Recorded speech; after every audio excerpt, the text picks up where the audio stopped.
将军那么多迈巴赫都是怎么来的？在有关朝鲜的新闻中，大家应该经常能看到将军的迈巴赫，而且型号很全，从迈巴赫 S 级的第一代轿车到 S 级的最新款豪华轿车，再到迈巴赫 GLS 600 SUV， 将军几乎集齐了迈巴赫的全系列轿车。而每次看到将军坐迈巴赫，火力军都好奇，作为一个封闭又贫穷的国家，朝鲜这些迈巴赫是怎么来的？奔驰也纳闷，自己明明没有违反规定，没有给朝鲜出口奔驰车呀。在仔细了解后，火力军发现将军是通过海外中间商购买，明面上这辆车是运往俄罗斯，但是中间会偷渡到朝鲜。至于将军的钱从哪儿来，那就要聊到一个神秘组织了——朝鲜121局。朝鲜高层的奢侈品以及朝鲜的核武资金都是朝鲜121局偷来的，这是怎么做到的？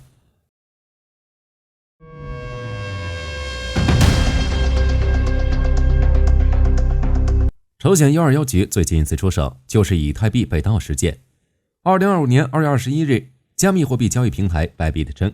约40万枚以太币被盗，价值约相当于15亿美元，这是有史以来最大的加密货币盗窃案，造成以太币价格大幅下跌。这意味着巨大的财富蒸发，以及很多家庭倾家荡产。因为事态过于严重，美国联邦调查局 FBI 介入调查，并给出了初步的调查结论。朝鲜对此案件负主要责任。按照 FBI 的说法，以太币被盗事件的主谋是 Trader， 也被称为和平卫士。这是一个黑客组织，具体人数不详，主要利用安全协议漏洞盗取加密货币，将部分资产转化为比特币或其他虚拟资产，分散到多个区块链上的数千个地址，以规避司法机关的调查，之后进一步洗钱，就变成法定货币。根据目前爆出的消息来看，和平卫士组织隶属于朝鲜人民军总参谋部侦察总局，算是朝鲜黑客组织拉萨路集团的一部分。证据就是以太币被盗事件发生后，朝鲜突然杀出重围，以13562枚比特币的储备量，成为全球第3大比特币持有国，仅次于美英。朝鲜为什么那么猛，就不用火力军多说了吧。而且在2020年的时候，美国军方披露了朝鲜的一个神秘机构，也就是121局。该机构拥有一支6000人的网络战队伍，已经在多个国家展开行动。按照 FBI 的调查结论来看，以太币被盗事件就是由朝鲜121局策划实施，无论是和平卫士还是拉萨路都属于121局。联合国那边一个关于朝鲜制裁监控的小组曾表示，自2017年以来，朝鲜至少盗窃了30亿美元的加密货币，用于抵御制裁，并进一步强化核威慑能力。2013年的时候，金正恩宣称网络战是与核导弹一起保卫朝鲜打击能力的万能宝剑。就现实情况来看，想要研发核武器提高威慑力就需要烧钱，而网络武器则是肆无忌惮地从其他国家抢钱，事实也正是如此。就比如这次的以太币被盗事件，朝鲜一共抢走15亿美元，后来3个月的时间中，网络专家想尽办法追回了 2.7 亿美元，其他的就无能为力了。联合国调查报告显示，剩下的10几亿美元通过澳门地下钱庄到伊朗石油公司，再到叙利亚货运代理的三角网络洗白，最终流入朝鲜第2自然科学院。有了这笔巨款之后，在2025年上半年，朝鲜第2自然科学院进行的弹道导弹试射次数暴增 300%。 CNN 之前报道，一位曾经担任过朝鲜政府电脑专家的脱北者透露，朝鲜有一个人数众多的黑客组织，专门从事针对其他国家的网络战，水平超出了外界的想象。在2010年，美国中央情报局就判断，朝鲜121局黑客的能力可以和美国中央情报局相提并论。美国媒体那边对全球主要国家的网络战水平进行了一次评估，满分为5分，其中美国最高为4分，朝鲜、日本和以色列为 3.6 分。那么朝鲜121局是一个什么样的组织？朝鲜是如何培养出这些顶尖黑客的？在很久之前，朝鲜政府就知道自己在传统军事方面的弱势，再发展几十年也比不上韩国，但是在网络战场上却可以通过黑客先发制人，掌握战争先机，而且培养一名网络间谍十分便宜，依靠少量资源就可以搅乱大局。根据韩国国防部的报道，从1986年开始，朝鲜就在培养黑客，内部代号为 Secret War， 也就是秘密战争。当时的朝鲜黑客部队是在金日成军事大学接受为期5年的大学计算机课程，之后部署在朝鲜总参谋部的指挥自动化局和侦察局执行黑客任务，入侵韩国、美国和日本的计算机系统，以搜集情报或发动网络攻击。等到1998年，朝鲜成立121局，这是朝鲜军事力量网络战的一部分，隶属于朝鲜人民军总参谋部侦察总局。根据《纽约时报》的报道，朝鲜黑客网络极为庞大，大约有1800名黑客执行网络攻击任务，还有其他超过5000名支援人手。为了避免被外界怀疑，朝鲜黑客通常会在其他地区运作，比如东南亚及欧洲。那么朝鲜是如何培养这些黑客的？根据一些脱北者透露的消息，121局的绝大多数黑客都来自朝鲜自动化大学，其入学筛选过程十分严格，每个班仅接收100名学生，申请者却有5000人。在学校的时候，他们每天上6节课，每节课90分钟，学习各种编程语言和操作系统，分析微软的 Windows 操作系统等程序，研究如何攻破敌对国家的电脑信息系统，比如美国、韩国。当然，作为黑客，最关键的还是开发黑客程序和电脑病毒。按照要求，这些人不能依靠外面现有的黑客程序，必须开发自己的程序和病毒。走完这一步，并不意味着可以加入121局。在正式加入之前，他们要接受9年的严格训练，还会根据攻击国家的不同，比如美国、韩国、日本等，分配到不同的小组。一旦小组确定，他们就会被派往相应的国家，待上至少近2年的时间，学习当地的语言和文化。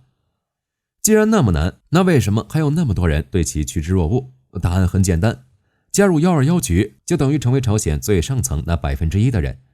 不仅薪水高，免费入住平壤市中心超过185平米的公寓，还能把家人接到平壤，生活水平远超朝鲜的普通人。能出国还能挣到美元，自然有很多朝鲜人想要这份工作。顺带一提，这些黑客可以上网，也就意味着他们很了解外面的世界，也知道朝鲜多么封闭。不过有意思的是，他们依旧不愿意离开朝鲜。就实力来看，朝鲜黑客的技术水平毫不逊色于美国中情局，甚至有可能更好。121局的终极目的就是打击敌国的中央电脑系统、政府的信息系统，窃取机密情报，同时制造社会动荡，引发敌方国家的政治混乱，从而确定战争的先机。朝鲜组建网络战斗部队，第一个对付目标是谁？用脚趾头想也能想出来，没错，就是韩国。进入21世纪之后，韩国就频繁遭遇网络攻击，韩国媒体也公开指责朝鲜，但一点用都没有。2010年之后，网络攻击的频率越来越高。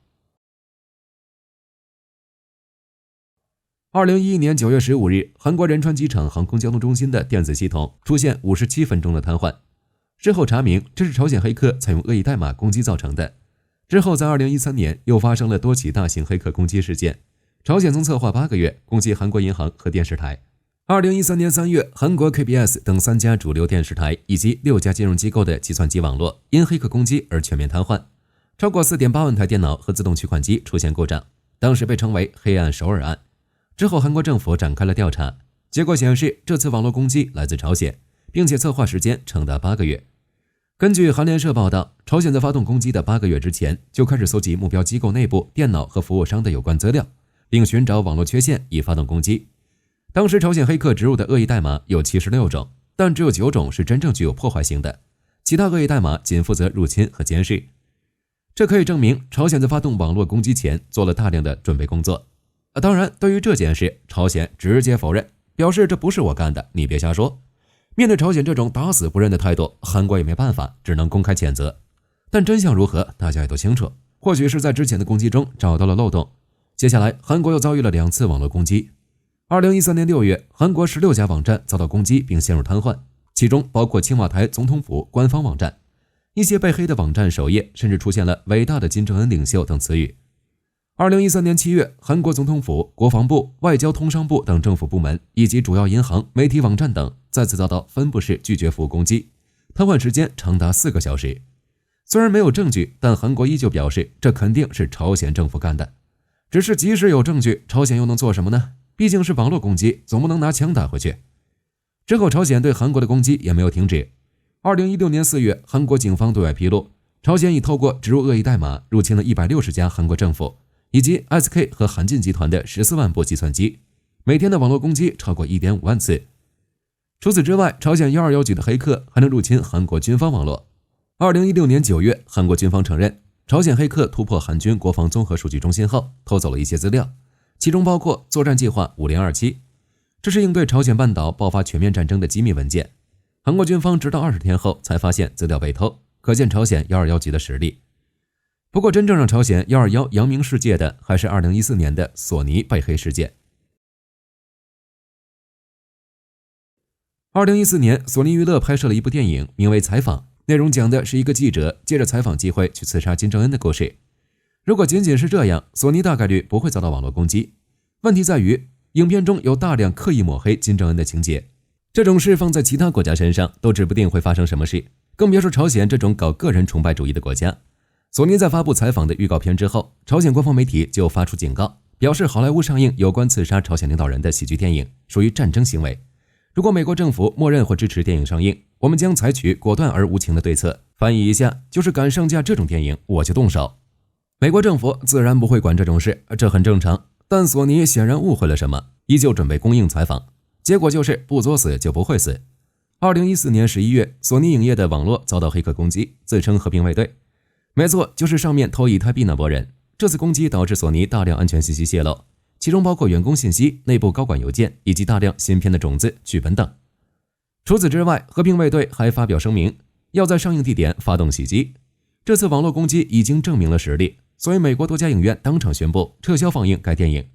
在这种情况下，索尼认怂了，发表声明表示取消该电影在全球的一切发行计划。只是这件事到这儿并没有结束。袭击事件发生数个月后，索尼内部的电脑故障频发，电邮持续被冻结等等。最终，由于商业机密泄露以及其他不良影响等，索尼影业董事长艾米·帕斯卡引咎辞职。这次黑客袭击事件也成了史上最严重的10次黑客袭击之一，因为一部电影，索尼裤衩子都快赔没了。不过还是那句话，朝鲜不承认，也没有直接的证据证明这是朝鲜121局干的。但不管怎么样，索尼被黑事件发生后，一些安全公司的研究者就开始研究这些大型黑客攻击事件。朝鲜121局也正式走向世界。制裁完索尼后，朝鲜121局就开始搞本质工作了。2016年，孟加拉国、厄瓜多尔、菲律宾以及越南的央行陆续遭遇黑客攻击。2月份，孟加拉国央行被盗走8100万美元，这是什么概念？火力军手持 AK47，再带一群小弟去抢金店，都要连续抢劫3个月，中间还不能被抓住的那种。结果黑客拿着一台电脑、一根网线，就偷走了8100万美元，只能说恐怖如斯。事件发生时，成为有史以来最大的银行抢劫案。之后，多家网络安全公司介入调查，发现这些公司都来自一个组织，这伙人攻击银行所使用的计算机代码类似，攻击手法相同。重点是，其中一段用于消除证据的底层代码与2014年索尼被黑时的代码完全相同。根据 CNN 的报道，卡巴斯基、塞门铁克、火眼等安全公司都把拉萨路黑客组织隶属于朝鲜。原因也很简单，重复代码。一般来说，黑客会重复利用他们开发出来的代码，大量攻击案件具有高度一致性。多次攻击事件都有一个用于保存病毒生成器的加密压缩包，密码是相同的，并且根据调查，拉萨路的多数人生活在东8区或东9区，也就是中国和朝鲜之间，答案已经很明显了。2017年初，卡巴斯基实验室又拿出了新的证据，认定拉萨路组织就是朝鲜黑客。调查报告显示，在攻击行动中，一台欧洲服务器出现了朝鲜政府专用的 IP 登录记录。除此之外，2017年的时候，多个国家计算机遭勒索病毒攻击，利用美国 NSA 泄露的漏洞，攻击英国医院、美国波音公司等机构，造成数十亿美元的损失。网络安全专家发现，病毒代码中嵌有朝鲜语键盘设置等朝鲜语信息，成为指认朝鲜的重要证据。塞门铁克与卡巴斯基声称，拉萨路组织使用过勒索病毒早期版本的部分编码，于是这个锅还是交给了朝鲜的拉萨路组织来背。早些时候，拉萨路组织的主要攻击目标是韩国和日本，利用分布式拒绝服务窃取二者的机密文件。现在的目标则是搞钱，最开始是袭击韩国、印度、马来西亚、波兰等18个金融机构，这可能是朝鲜为其核弹计划敛财。随着加密货币兴起，从2017年开始，拉萨路组织就开始转战数字资产盗窃，具体战绩就不再列了，有点多。根据联合国报告，从2017年至2023年，拉萨路组织发起58起加密货币攻击，累计盗窃超30亿美元。区块链分析公司 Chainalysis 表示，在2024年的全球加密货币失窃案中，每10美元就有6美元落入朝鲜黑客的口袋。美国相关机构评估，从2023年开始，朝鲜第121局就成了全球最活跃的国家级黑客组织，每年发动1500多次定向攻击。那么这些黑客偷来的钱都用来干什么了？虽然朝鲜并没有承认自己是偷盗这些钱的幕后黑手，但事实就是事实。朝鲜已经被认定为是世界上唯一一个利用黑客力量获取经济利益的国家。2023年，联合国的监测机构表示，网络盗窃占朝鲜外汇收入的1半，其中大部分都用于其武器计划，比如核武。也有一部分被用于给高层买奢侈品，比如将军的迈巴赫。目前美国已经将涉嫌偷盗的朝鲜黑客列入网络通缉名单，只是除非这些人离开朝鲜，要不然被抓的可能性很小。当然，真相究竟如何，谁也说不准。上面的消息大多来自韩国媒体，其次是美国、日本媒体。那么朝鲜121局的真相是什么？到目前为止，朝鲜从未承认自己是幕后黑手，大多数的消息都是美日韩的媒体报道的，甚至是上面那句网络战是与核导弹一起保证朝军打击能力的万能宝剑，也是日本媒体报道的。对于朝鲜半岛问题，日本媒体向来就是有就信。在2017年的时候，日本一家媒体报道，美军可能在2月底突袭朝鲜，轰炸700个军事据点。日本各大媒体也开始转引，但事实却是最初的消息来源于个人博客网站。除此之外，技术验证也会有意外。在2017年3月，卡巴斯基实验室表示，62个加密勒索软件家族中有47个是俄罗斯或说俄语的人开发的，但后来没多久，这个消息就被推翻了。另一家安全公司的研究发现，许多恶意软件样本中的俄文并不通顺，像是用翻译软件将其翻译成俄文。朝鲜的121局可能也有类似的情况。总的来说，真实情况如何，谁也不确定，但可以确定的是，朝鲜121局的确存在，也的确偷了不少钱，但像不像其他媒体说的那么强，那就不确定了。在2023年的首尔国际航空防务展上，韩国新战车 K3 首次亮相。最近，韩国现代乐铁正式启动研发计划，接下来将与国防科学研究院、国防技术质量局合作，预计2040年开始生产 K3。与之前的坦克相比， K3 的特点就是隐身，外形有些像 P-101， 同样的六边形装甲，不同的是 K3 用的是轻动力，绝对的零污染。当然，从作战的角度考虑， K3 这是为了红外隐身。火力军估计，与 P-101 类似的六边形装甲大概也有类似 P-101 的功能，通过捕获坦克周围的环境参数，比如温度、湿度，使其与周围的环境相当，加上尾部的废铁大大减少， K3 可以实现完美的红外隐身。只不过 K3 的安全性会有问题，轻动力坦克有爆炸的问题，很有可能会变成自爆卡车。别的坦克发动机被炸，成员还可以选择步兵作战，但轻动力坦克被炸毁后，成员就要找上帝聊天，开启第二人生了。或许是韩国知道研发轻动力的难度太高，所以韩国当前的重点是开发油电混合动力系统。在空中领域，韩国 KF-21 的第6架原型机已经完成一系列雷达整合以及姿态校准的高难度试飞任务，其中包括对空射击和武器分离试验。在韩国这边，为了加快开发进度，韩国制造了一系列原型机，以验证不同的项目，最后再将这些技术整合起来。就算研发成功，按照韩国航空工业公司的说法，目前 KF-21 已经累计飞行超过1300架次，占 Block 1总计划飞行测试的 70%。 如果进展一切顺利，韩国将于2026年年初完成 Block 1的开发阶段，增强版的 Block 2也紧随其后。印尼作为 KF-21 的唯一合作开发伙伴，眼看都要服役了，自己还没试过，那明显不行。于是近期，印尼的试飞员首次登上 KF-21， 驾驶该机进行了飞行测试，成为第一名驾驶 KF-21 的印尼飞行员。在这次试飞中，印尼试飞员在6000米的高空进行了1个小时的空中测试，只能说相当成功。在印尼这边， KF-21 目前被称为 IFX， 等在韩国服役之后就会来到印尼。另一边，土耳其的可汗战机也有新进展，火力军怀疑这哥俩是不是商量好了，都是第6架原型机。根据当地媒体的报道，土耳其政府高层宣布，已经向土耳其航空工业公司订购第6架原型机，以进行下一阶段的关键性能测试，包括风洞测试、环境压力测试、航空电力验证、高速滑行测试和跑道试车。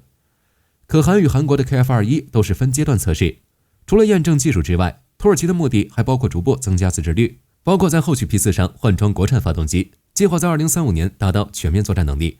按照土耳其的想法，可汗战机具备机身隐身能力，内置武器弹仓，最大速度接近2马赫，作战半径超过1000公里。